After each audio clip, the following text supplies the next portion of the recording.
Selamat datang di channel ini, jangan lupa subscribe, like dan share videonya, terima kasih. Dewa Abadi. Pembatasan bab 899.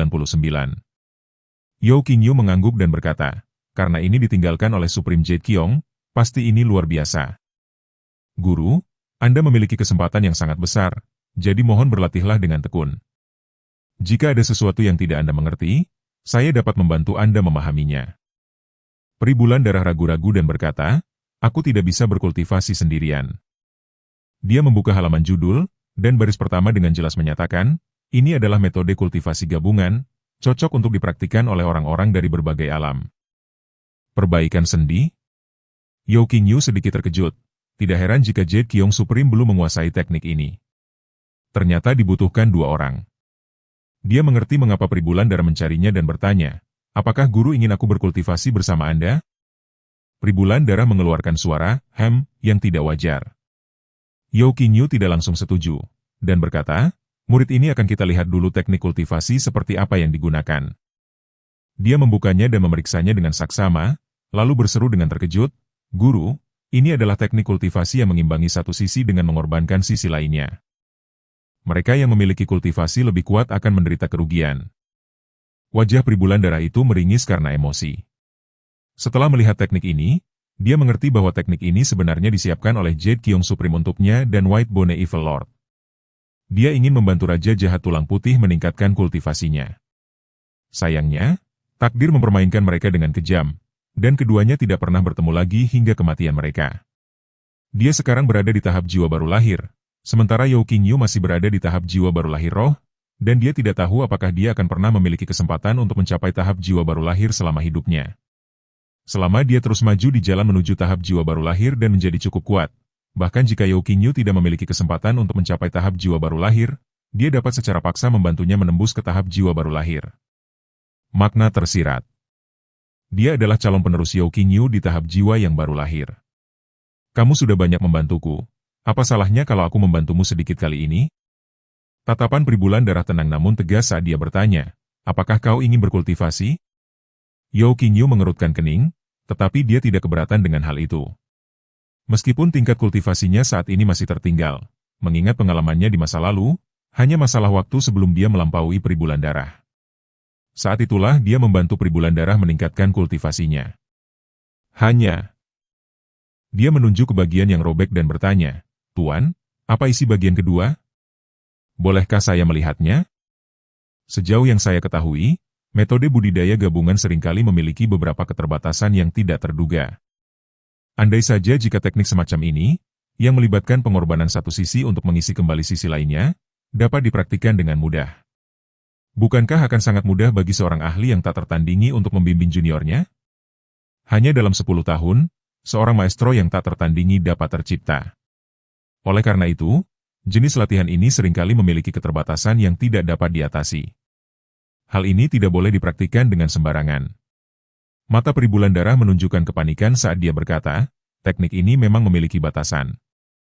Begitu kau mencapai 5 tanda kehancuran langit dan manusia, kau tidak akan lagi bisa menembus ke alam suci. Namun, bagian kedua dari buku ini telah memecahkan masalah ini dengan sempurna. Terlalu dini untuk memulai kultivasi sekarang. Kita bisa mulai berkultivasi jilid kedua ketika 5 tanda kemunduran makhluk surgawi muncul. Melihat Yao Qingyu masih mengerutkan kening, dia berkata dengan nada sedikit menegur, apakah aku akan menyakitimu? Yao Qingyu tidak khawatir Peri Bulan Darah akan mencelakainya.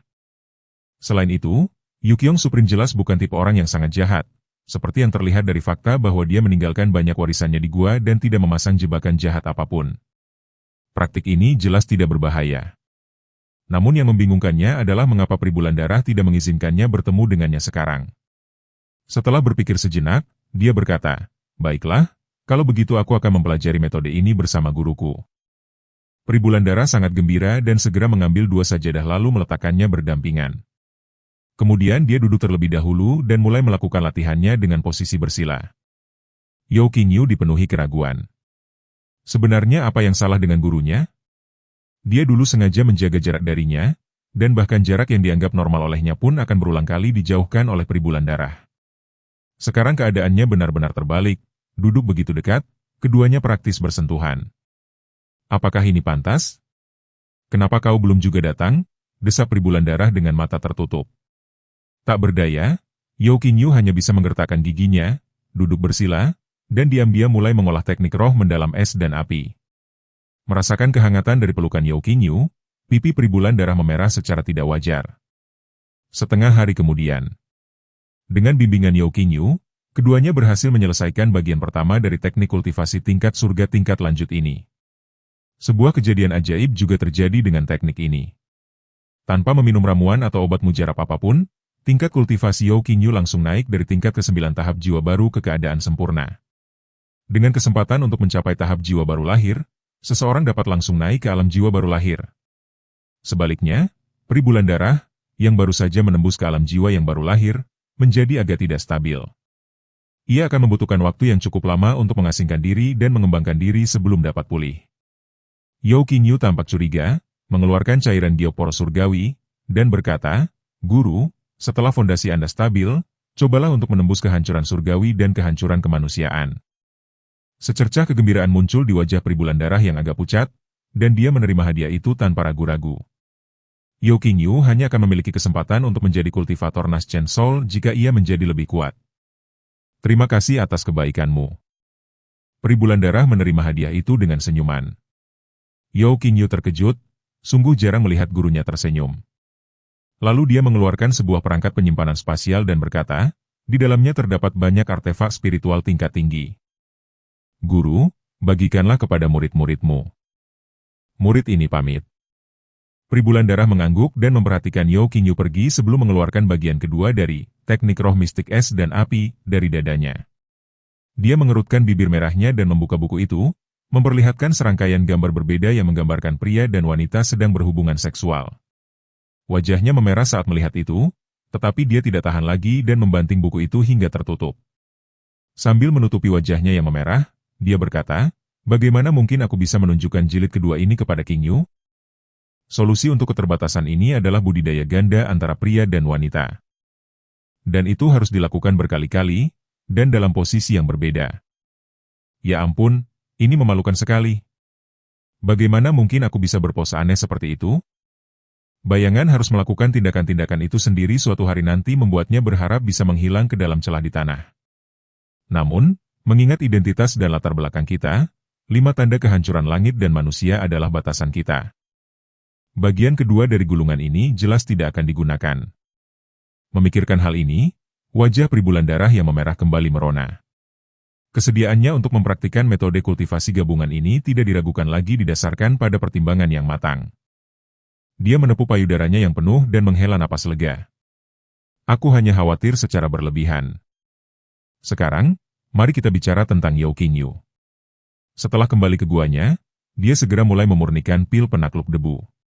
Setelah menaklukkan konstelasi kegelapan, roh-roh jahat pasti akan memanfaatkan moral mereka yang tinggi dan menaklukkan tempat lain dalam satu serangan. Tidak sulit untuk memprediksi kemana target akan memilih untuk pergi.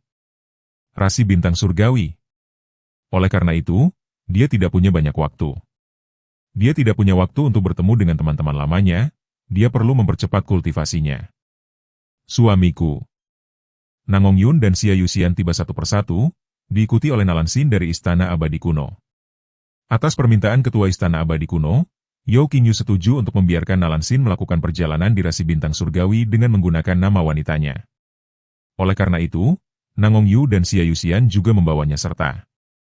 "Suami, kami dengar kau akan memurnikan pil, jadi kami datang untuk membantumu."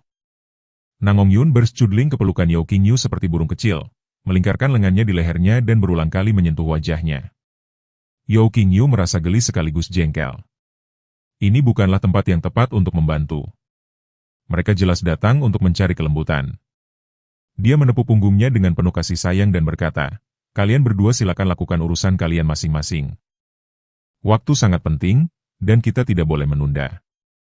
Nangong Yun cemberut tidak senang. "Apa? Kalian tidak percaya pada kami? Sekalipun kami tidak tahu cara memurnikan pil, kami tetap bisa membantu Anda memilah bahan-bahannya, kan?" Yao Qingyu memikirkannya sejenak dan setuju. Kali ini, bukan hanya 1 atau 2, tetapi ribuan.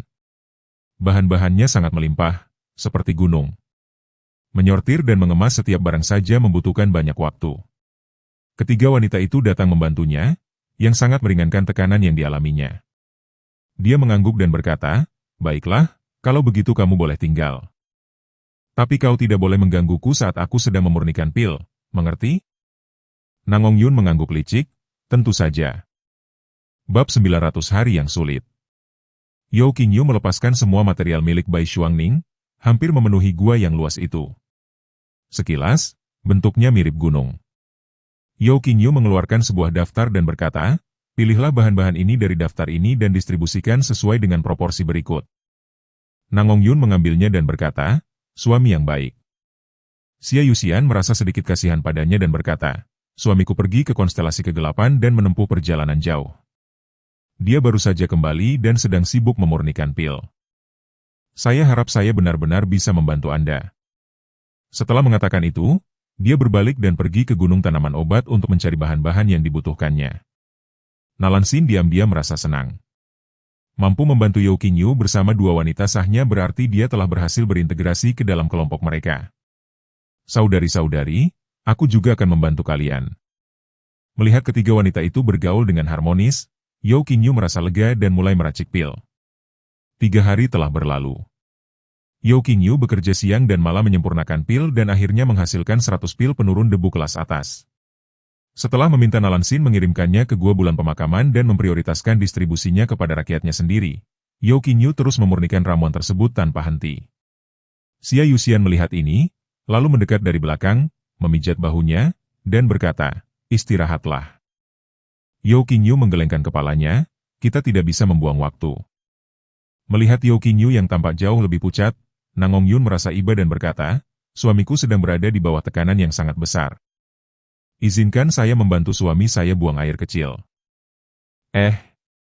Di bawah tatapan bingung Yao Qingyu dan Xia Yuxian, Nangong Yun berbaring di pangkuan Yao Qingyu, mendongak dan berkata, "Suamiku, apakah ini akan mengganggu alkimiamu?"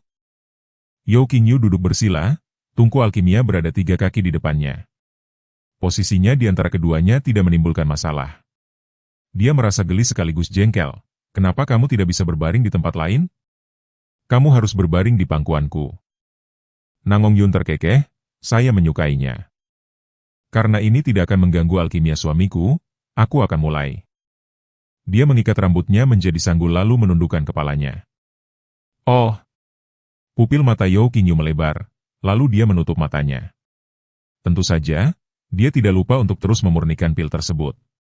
Xia Yuxian berkedip, lalu wajahnya memerah, dan dia mengumpat. Tidak tahu malu. Apakah pantas melakukan ini di depannya?